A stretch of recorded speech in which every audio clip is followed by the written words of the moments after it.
কেন্দ্ৰীয় বিদ্যালয় তামোলপুৰত আজি 23 জানুৱাৰী 2024 ফোৰত আমি এটা পেইণ্টিং কম্পিটিশ্যন অৰ্গেনাইজ কৰি আছোঁ।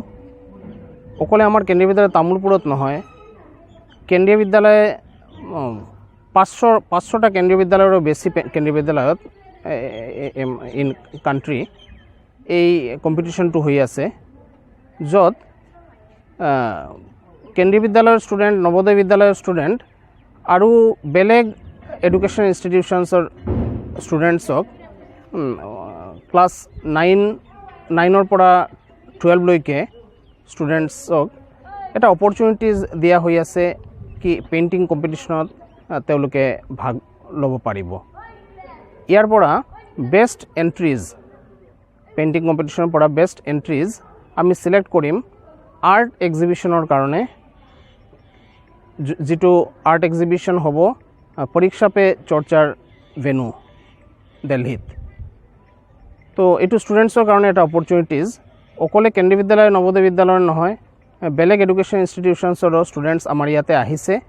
টোটেল 100 ষ্টুডেণ্টছ ইয়াতে ভাগ ল'ব এই কম্পিটিশ্যনত, য'ত আমি ইম্পাৰ্চিয়েল জুৰি এপইণ্ট কৰিছোঁ, মানে বেলেগ ইনষ্টিটিউশ্যনছৰ পৰা য'ৰ পাৰ্টিচিপেণ্টছ নাই এইটো আৰ্ট কম্পিটিশ্যনত, তেনেকুৱা ইনষ্টিটিউশ্যনছৰ পৰা আমি জুৰি চিলেক্ট কৰিছোঁ। এওঁলোকে ইম্পাৰ্চিয়েলি জাজ কৰিব বেষ্ট 5 এণ্ট্ৰিজ।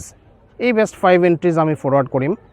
এই এণ্ট্ৰিজবিলাক যদি চিলেক্ট হয় এই এক্সিবিশ্যনৰ কাৰণে, আমাৰ পৰীক্ষা পে চৰ্চা ভেনু নিউ দিল্লীত যদি এইটো চিলেক্ট হয়, তেনেহ'লে আমাৰ ষ্টুডেণ্টছ এইটো পেইণ্টিং এক্সিবিশ্যনত ভাগ ল'ব পাৰিব আছে। কাৰণ পৰীক্ষাৰ সময়ত দেখা যায় ল'ৰা ছোৱালী বহুত ষ্ট্ৰেছড হৈ যায়, যিটোৰ কাৰণে আমাৰ কাৰণে এইটো বড় ভাল এটা অপৰচুনিটিজ যে আমাৰ দেশৰ সন্মানীয় প্ৰধানমন্ত্ৰী ডাঙৰীয়া আমাৰ ষ্টুডেণ্টছৰ যিবিলাক প্ৰব্লেমছ, ৱৰিজ, ষ্টুডেণ্টছৰ যিবিলাক কনচাৰ্ণছ, পেৰেণ্টছৰ যিবিলাক কনচাৰ্ণছ, এইটো ছল্ভ কৰাৰ কাৰণে কিছুমান ছাজেশ্যনছ দিয়ে।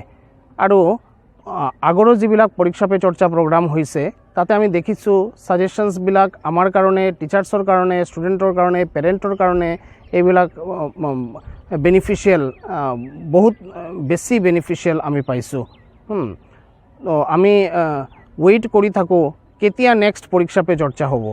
তো আমি জানো যে আমাৰ নেক্সট পৰীক্ষা পে চৰ্চাটো হ'ব 29 জানুৱাৰী 2024। তো সেই দিনটোৰ কাৰণে আমি ৰখি থাকোঁ, ষ্টুডেণ্টছো ৰখি থাকে কেতিয়া তেওঁলোকে এই অপৰচুনিটিজ পাব এই অনাৰেবল প্ৰাইম মিনিষ্টাৰৰ লগত ইণ্টাৰেক্ট কৰাৰ। কিছুমান তাতে য'ত প্ৰগ্ৰাম হয় পৰীক্ষা পে চৰ্চা, তাতে ডাইৰেক্ট ইণ্টাৰেক্ট কৰাৰ সুবিধা পায়। কিছুমানে তেওঁলোকৰ স্কুলৰ পৰা কানেক্ট হ'ব পাৰে, আৰু তেওঁলোকৰ যিবিলাক কুৱেশ্যনছ আছে অনাৰেবল প্ৰাইম মিনিষ্টাৰৰ নটিছত এইবিলাক আনিব পাৰে, তেওঁলোকৰ যিবিলাক ৱৰিজ আছে, কনচাৰ্ণছ আছে, আৰু প্ৰেক্টিকেল ছাজেশ্যনছ, বহুত ভাল ছাজেশ্যনছ আমাৰ ষ্টুডেণ্টছবিলাকে পায় এই পৰীক্ষা পে চৰ্চা প্ৰগ্ৰামটোত।